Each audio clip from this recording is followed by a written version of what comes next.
commodities. Means whatever superstores they are having, that is how they are able to promote sale of other commodities. That is what is called as cross selling. Okay. Another thing is the state government, no, they are helping the fishermen in many ways, even including insurance and other things. One of the benefits which the state government is extending to the fishermen is supply of kerosene. Free or subsidized rate. That is, they have to run their boats, no, for fishing. 80,000 liters. So that is given at subsidized rate to the fishermen. That is, so when people visit you, then naturally, what is happening to us? We go to the mall, we end up buying so many other things which we did not think of. Okay, so this is one way of attracting the customers. ಕೇಂದ್ರ ಸಹಕಾರಿ ಬ್ಯಾಂಕಿನ ನಮ್ಮ ಸಹಕಾರಿ ಸಪ್ತಾಹ ಸಮಯದಲ್ಲಿ ಸಹಕಾರ ಮಾಣಿಕ್ಯ ಪ್ರಶಸ್ತಿ ಮೊದಲ ಬಾರಿಗೆ ಈ ಸಹಕಾರಿ ಸಂಸ್ಥೆ ಪಡೆದುಕೊಂಡಿದೆ. ನಮ್ಮ ಕೇಂದ್ರ ಸಹಕಾರಿ ಬ್ಯಾಂಕ್ ಅಧ್ಯಕ್ಷರಾದಂಥ ರಾಜೇಂದ್ರ ಕುಮಾರ್ ಇವರ ಒಂದು ಮುಂದಾಳತ್ವದಲ್ಲಿ ಎರಡೂ ಜಿಲ್ಲೆಯ ಎಲ್ಲ ಸಹಕಾರಿ ಸಂಸ್ಥೆಗಳು ಬಹಳ ಒಳ್ಳೆಯ ರೀತಿಯಲ್ಲಿ ಕಾರ್ಯಚಟುವಟಿಕೆ ಮಾಡ್ತಾ ಇದ್ದಾರೆ. ಯಾಕಂದ್ರೆ ಕೇಂದ್ರ ಸಹಕಾರಿ ಬ್ಯಾಂಕ್ ನಮಗೆ ಒಂದು ಶಕ್ತಿ ಇದ್ದಾಗ, SVC ಬ್ಯಾಂಕ್ ಎಲ್ಲ ಸಹಕಾರಿ ಸಂಸ್ಥೆಗೆ ಒಂದು ಶಕ್ತಿ ಇದ್ದಾಗೆ, ಹಾಗೆ ಅದರ ಅಧ್ಯಕ್ಷರು ಸಹ ನಮ್ಮನ್ನು ಪ್ರತಿ ಸಮಯದಲ್ಲಿ ಎಲ್ಲ ಸಹಕಾರಿ ಸಂಸ್ಥೆಗಳಿಗೆ ಬೆನ್ನೆಲುಬಾಗಿ ನಿಂತು ಅವರು ಮುನ್ನಡೆಸಿದ್ದಾರೆ. ಆದ್ದರಿಂದಾಗಿ ಈ ಎರಡೂ ಜಿಲ್ಲೆಯ ಸಹಕಾರಿ ಸಂಸ್ಥೆಗಳು ಬಹಳ ಒಳ್ಳೆಯ ರೀತಿಯಲ್ಲಿ ನಡೀತವೆ. ಹಾಗೆ ನಮ್ಮ ಸಹಕಾರಿ ಸಂಸ್ಥೆಗೆ ಉತ್ತರಾಖಂಡದ ಸಹಕಾರ ಮಂತ್ರಿಯಾದಂಥ ಧನ್ ಸಿಂಗ್ ರಾವತ್ ಅವರು ನಮ್ಮ ಇಡೀ ರಾಜ್ಯದಲ್ಲಿ ನಮ್ಮ ಏಕೈಕ ನಮ್ಮ ಈ ಸೊಸೈಟಿಗೆ ಒಂದು ವಿಸಿಟ್ ಮಾಡಿ ಇಲ್ಲಿಯ ಎಲ್ಲ ಕಾರ್ಯಚಟುವಟಿಕೆಯನ್ನು ಅವರ ರಾಜ್ಯದಲ್ಲಿ ಸಹ ಅದನ್ನು ಮುಂದುವರಿಸಬೇಕು. ಮತ್ತೆ ನಮ್ಮ ಎಲ್ಲ ಆಡಳಿತ ಮಂಡಳಿಯಿಂದ ಸಹ ನೀವು ಒಮ್ಮೆ ಅವರ ರಾಜ್ಯಕ್ಕೆ ಬರಬೇಕಂತ ನಮಗೆ ಒಂದು ಇನ್ವೈಟ್ ಮಾಡಿ ಹೋಗಿದ್ದಾರೆ. ಉತ್ತರಾಖಂಡ್ ಸೆ ಕೌನ್ ಹೈ? ನಮ್ಮ ಅಂತಾರಾಷ್ಟ್ರೀಯ ಅಮಿತ್ ಶಾ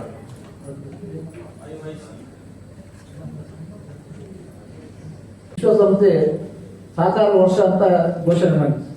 ಆ ಪ್ರಯುಕ್ತ ನಮ್ಮ ಪ್ರೈಮ್ ಮಿನಿಸ್ಟರ್ ಆದಂಥ ನರೇಂದ್ರ ಮೋದಿ ಮತ್ತು ಅಮಿತ್ ಶಾ ಅವರು ನಮ್ಮ ದೇಶದಲ್ಲಿ ಹೋದ ವರ್ಷವನ್ನು ಸಹಕಾರಿ ವರ್ಷ ಎಲ್ಲ ಸಹಕಾರ ಸಂಸ್ಥೆಯಲ್ಲಿ ಕಾರ್ಯಚಟುವಟಿಕೆ ಮಾಡಬೇಕಂತ ಸೂಚನೆ ಮೇರೆಗೆ ನಮ್ಮ ರಾಜ್ಯದ ಸಿದ್ದರಾಮಯ್ಯ ಸರ್ಕಾರದವರು ನಮ್ಮ ಇಲ್ಲಿಯ ಎಲ್ಲ ಅಧಿಕಾರಿಗಳಿಗೆ ಈ ಜಿಲ್ಲೆಯಲ್ಲಿ ಸಹಕಾರಿ ವರ್ಷವನ್ನು ಒಳ್ಳೆಯ ರೀತಿಯಲ್ಲಿ ಆಚರಿಸಬೇಕಂತ ಸೂಚನೆ ಕೊಟ್ಟಿದ್ದಾರೆ. ಆ ಪ್ರಯುಕ್ತ ನಮ್ಮ ಇಡೀ ಜಿಲ್ಲೆಯಲ್ಲಿ ನಮ್ಮ ಸಹಕಾರ ಯೂನಿಯನ್ ಮುಖಾಂತರ 70,000 ಗಿಡಗಳನ್ನು ನೆಡುವಂಥ ಕಾರ್ಯಕ್ರಮವನ್ನು ಈ ಜಿಲ್ಲೆಯಲ್ಲಿ ಮಾಡಿದೆ.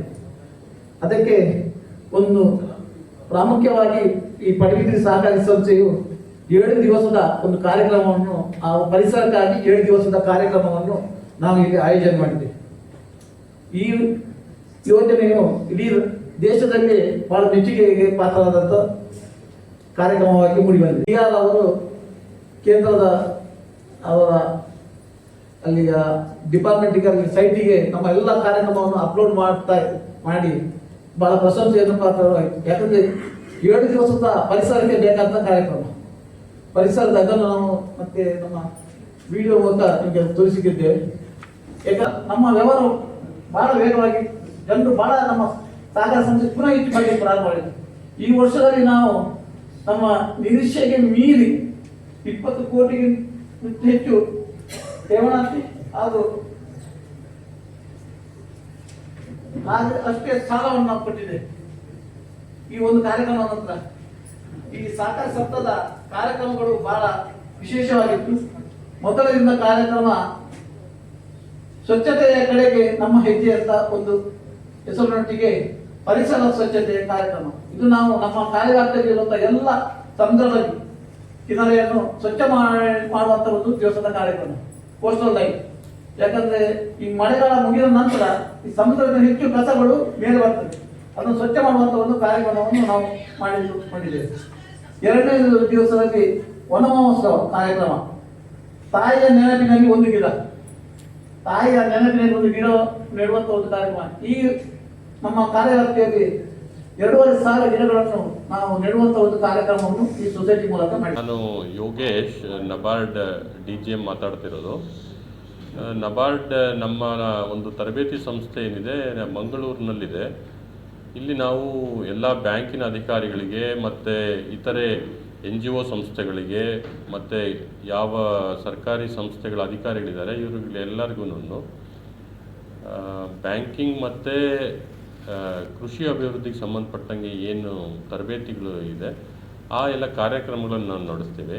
ಈಗ ಪ್ರಸ್ತುತ ನಾವು ನಮ್ಮ ನಬಾರ್ಡ್ನ ಅಧಿಕಾರಿಗಳು ದೇಶದ ಮೂಲೆ ಮೂಲೆಗಳಿಂದ ಬಂದಿದ್ದಾರೆ. ಅವ್ರಿಗೂ ಸಹ 2 ವಾರಗಳ ತರಬೇತಿಯನ್ನು ನಡೆಸ್ತಾ ಇದ್ದೇವೆ. ಸೊ ಈ ತರಬೇತಿಯ ಅಂಗವಾಗಿ ನಮ್ಮ ಉದ್ದೇಶ ಏನು ಅಂತ ಹೇಳಿದ್ರೆ, ಇವರು ದೇಶದ ವಿವಿಧ ಭಾಗಗಳಿಂದ ಬಂದಿದ್ದಾರೆ. ನಮ್ಮ ಕರ್ನಾಟಕದ ದಕ್ಷಿಣ ಕನ್ನಡ, ಉಡುಪಿ ಈ ಒಂದು ಭಾಗದಲ್ಲಿ ಸಹಕಾರಿ ಸಂಸ್ಥೆಗಳು ತುಂಬ ಅತ್ಯುತ್ತಮವಾಗಿ ಕೆಲಸ ಮಾಡ್ತಾ ಇವೆ.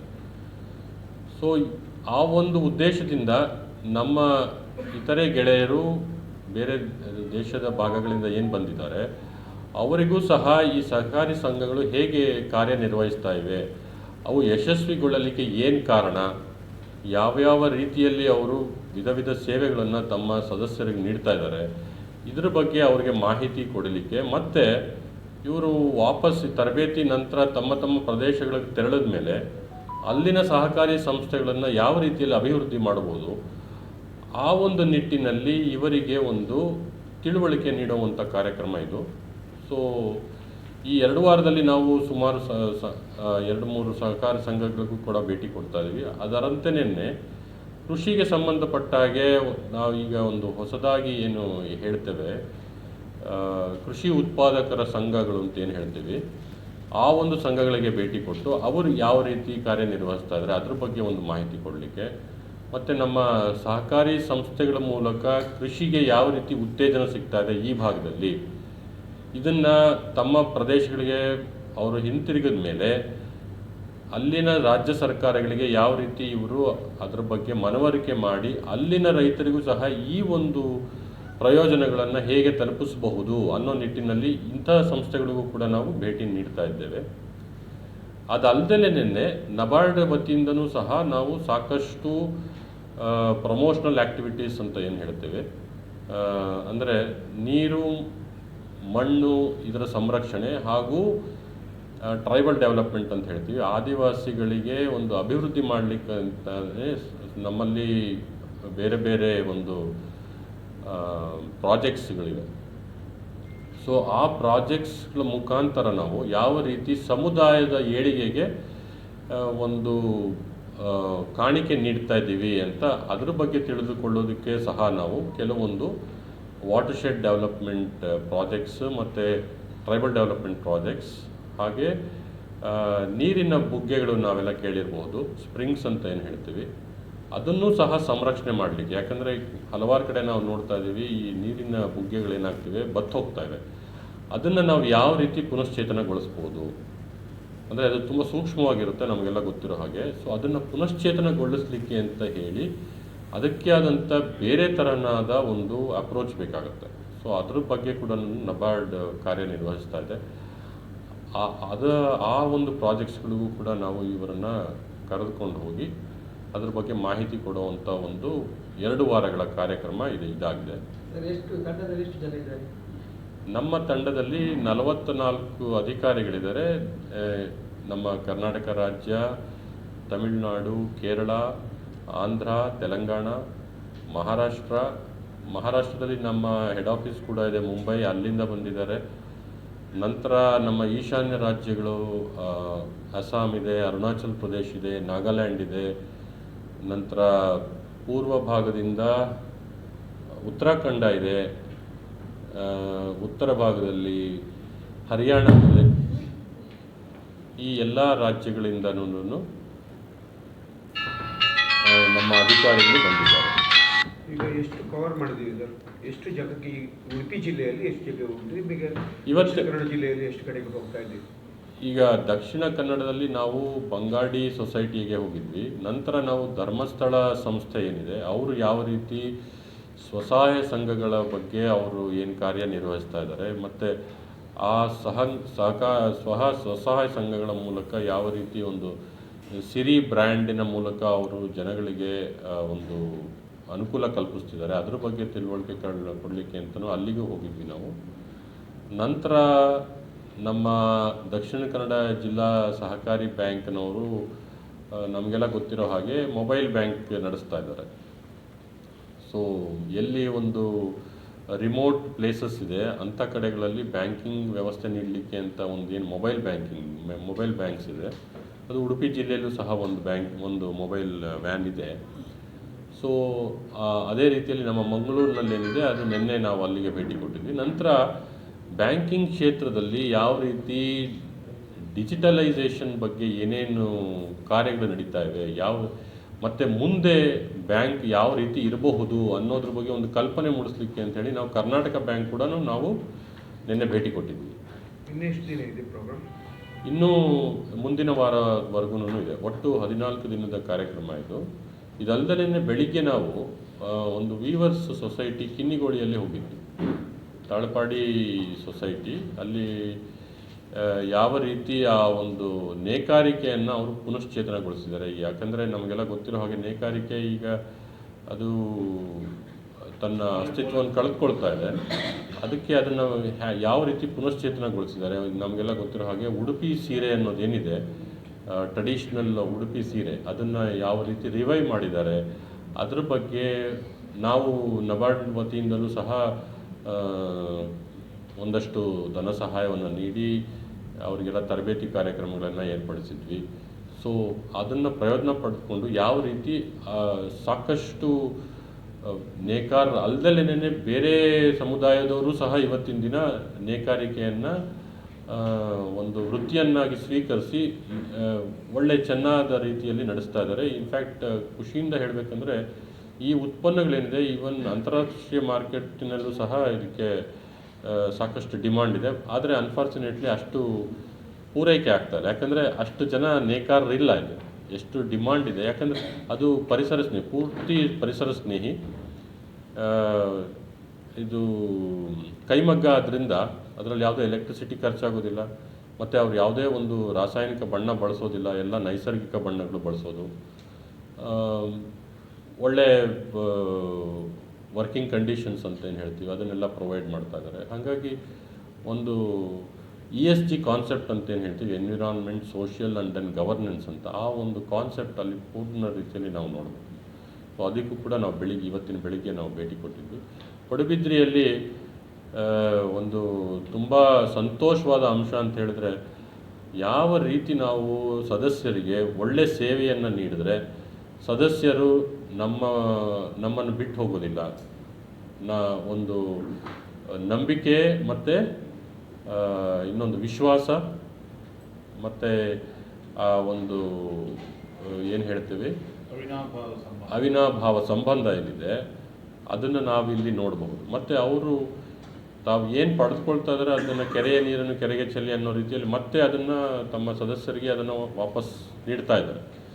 ಅದು ಮತ್ತು ನಾವಿಲ್ಲಿ ನೋಡ್ತಾ ಇರೋ ಹಾಗೆ ಇಡೀ ಆಡಳಿತ ಮಂಡಳಿಯವರು ಸಹ ಬಂದಿದ್ದಾರೆ ಇಲ್ಲಿ. ಇಷ್ಟು ಉತ್ಸಾಹವಾಗಿ ಅವರ ಸಿಬ್ಬಂದಿ ವರ್ಗದವರು ಸಹ ಎಲ್ಲ ಭಾಗವಹಿಸ್ತಾ ಇದ್ದಾರೆ. ನೋಡಿ ಬಹಳ ಖುಷಿಯಾಗುತ್ತೆ. ಉಡುಪಿ ದಕ್ಷಿಣ ಕನ್ನಡ ಜಿಲ್ಲೆಯನ್ನು ಹೊರತುಪಡಿಸಿ ಹೆಚ್ಚಾಗಿ ಇಲ್ಲಿ ಸೊಸೈಟಿಯನ್ನು ಒಳ್ಳೆ ರೀತಿಯಲ್ಲಿ ನಡೆದಿದೆ. ಇನ್ನಿತರ ಬೇರೆ ಜಿಲ್ಲೆಗಳಲ್ಲಿ ಸರ್, ಈಗ ನಾನು DDM ಆಗಿ ಉತ್ತರ ಕನ್ನಡ ಜಿಲ್ಲೆಯಲ್ಲಿದ್ದೆ 2013ರಿಂದ 19ವರೆಗೂ. ಅಲ್ಲಿ ನೋಡಿರೋ ಪ್ರಕಾರ ಅಲ್ಲೂ ಸಹ ಇದೇ ರೀತಿ ಸೊಸೈಟಿಗಳು ಒಳ್ಳೆ ಕಾರ್ಯನಿರ್ವಹಣೆ ಮಾಡ್ತಾ ಇವೆ. ಯಾವುದೇ ಒಂದು ಅವರಿಗೆ ಸಹಾಯ ದೊರಕಿದ್ರೆ ಆಫ್ಕೋರ್ಸ್ ಅವರೇನು ಎಕ್ಸ್ಪೆಕ್ಟ್ ಮಾಡ್ತಾ ಇಲ್ಲ ಯಾರಾದರೂ ಬಂದು ನಮಗೆ ಸಹಾಯ ಮಾಡಲಿ ಅಂತ. ಯಾರಾದರೂ ಹೇಳೋಕ್ಕೆ ಮುಂಚೆನೇ ಈಗ ಸಾಕಷ್ಟು ರಾಜ್ಯ ಸರ್ಕಾರದ ಯೋಜನೆ ಇರ್ಬೋದು ಅಥವಾ ಕೇಂದ್ರ ಸರ್ಕಾರದ ಯೋಜನೆ ಇರ್ಬೋದು, ಅವರು ಯೋಜನೆ ತರೋದಕ್ಕೆ ಮುಂಚೆನೇ ಇಲ್ಲಿನ ಸಹಕಾರಿ ಸಂಘಗಳು ಅವರು ಅದನ್ನು ಮಾಡ್ಕೊಂಡು ಬರ್ತಾ ಇವೆ. ಈಗ ಪರಿಸರ ಸ್ನೇಹಿಗೆ ಸಂಬಂಧಪಟ್ಟಾಗೆ ಈಗ ಏಕ್ ಪೇಡ್ ಮಾಕೆ ನಾಮ್ ಅಂತ ಹೇಳಿದ್ರೆ ಅದಕ್ಕೆ ಮುಂಚೆನೇ ಮಾಡ್ತಾ ಇದ್ದಾರೆ. ಆದರೆ ಇದೆಲ್ಲ ಸ್ಕೀಮ್ಗಳು ಬಂದ ಮೇಲೆ ಇನ್ನೂ ಹೆಚ್ಚಿನದ ಪ್ರಮಾಣದಲ್ಲಿ ಅವರು ಅದನ್ನು ನಿರ್ವಹಣೆ ಮಾಡ್ಕೊಂಡು ಹೋಗ್ತಾ ಇದ್ದಾರೆ. ನನ್ನ ಪ್ರಕಾರದಲ್ಲಿ ನಾನು ನೋಡಿರೋ ಇದರಲ್ಲಿ ಉತ್ತರ ಕನ್ನಡ ಜಿಲ್ಲೆಯಲ್ಲೂ ಸಹ ಸೊಸೈಟಿಗಳು ಒಳ್ಳೆ ಕಾರ್ಯನಿರ್ವಹಣೆ ಮಾಡ್ತಾ ಇದೆ. ಬಟ್ ಯಾವ್ದು ಲೋನ್ಗಳನ್ನು ತಗೊಂಡು ಕಟ್ಟದೆ ಅಲ್ಲಿಂದ ರಿಕವರಿ ಆಗಿದೆ. ಬಯಲು ಪ್ರದೇಶ ಆಲ್ರೆಡಿ ಕರ್ನಾಟಕದಲ್ಲಿ ಒಂದು 4-5 ಬ್ಯಾಂಕ್ಗಳು ಮುಚ್ಚುಗಡೆ ಆಗ್ತಾ ಇದೆ ಅಂತ ಹೇಳ್ಬೋದು. ನಬಾರ್ಡ್ ಕೂಡ ಅದರಲ್ಲಿ ಬರ್ತದೆ. ನಬಾರ್ಡ್ನ ನಿಮ್ಮ ಕಾಂಟ್ರಿಬ್ಯೂಷನ್ ಕೂಡ ನೀವು ಅದಕ್ಕೆ ಕೊಟ್ಟಿರ್ತೀರಿ.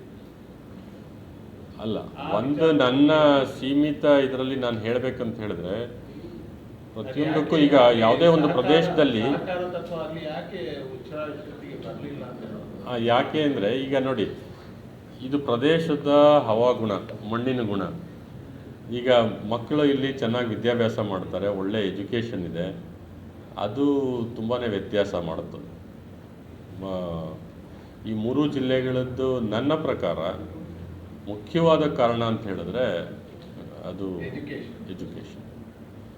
ಈಗ ನೀವು ಎಜುಕೇಟ್ ಆಗಿದ್ದೀರಾ ಅಂತಂದರೆ ನಿಮಗೆ ನಿಮ್ಮ ರೈಟ್ಸ್ ಏನು ಅನ್ನೋದು ಗೊತ್ತಿರುತ್ತೆ. ನೀವು ಅದನ್ನು ಎಕ್ಸಸೈಸ್ ಮಾಡ್ತೀರಾ, ನೀವು ಅದನ್ನು ಕೇಳ್ತೀರಾ.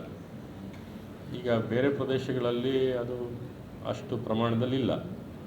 ಈಗ ನನಗೆ ನನ್ನ ಹಕ್ಕೇನು ಅಂತಲೇ ಗೊತ್ತಿಲ್ಲದಿದ್ದಾಗ ಯಾರು ನನ್ನ ನಾಯಕನ ಏನು ಹೇಳ್ತಾನೆ ನಾನು ಅದನ್ನು ಅದೇ ಸರಿ ಅಂತ ಸ್ವೀಕಾರ ಮಾಡ್ತೀನಿ.